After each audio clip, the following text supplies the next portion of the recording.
Good morning, children. Today we are going to learn the poem Chivi. The poem is written by Michael Vanny Rosen. Michael Vanny Rosen was born on May 7, 1946 in Harrow in London. His father was Harold and his mother name was Canny Iscofis. His occupation was children's novelist and poet, and he was British. So, children, we will start with the poem Chivi.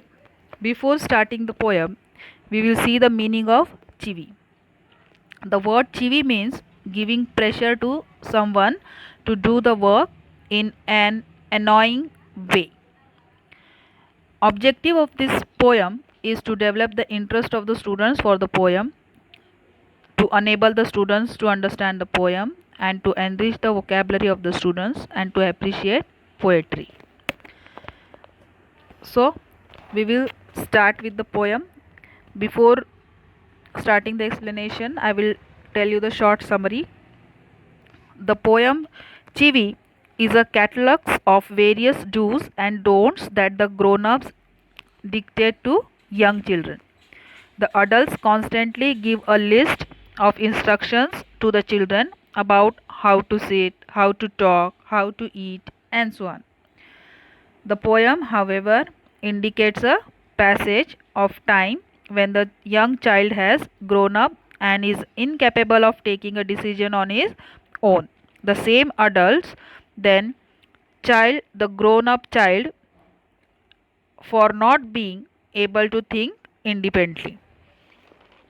Okay, so we will start with the stanza 1. Grown ups say things like speak up, don't talk with your mouth full, don't stare, don't stare, don't point, don't pick your nose. This above lines explains that the poet, uh, in this above lines, the poet points out to a series of instructions given by the grown ups. The poem opens with a long list of instructions. In all likelihood, these instructions are being issued by the adults to their young ones. Speak up, don't talk while your mouth is full of food, and so on are just a few examples. Second stanza. Sit up, say please, less noise, shut the door behind you, don't drag your feet. Haven't you got your hanky? Take your hands out of your pockets. The poet continues to put an emphasis on how the young children are directed to act in accordance to the instruction issued by the adults. So, the second stanza of the poem continues with yet another set of instructions. Each and every activity at the um, of the young child is administered and put under the surveillance of the grown-ups. The third stanza.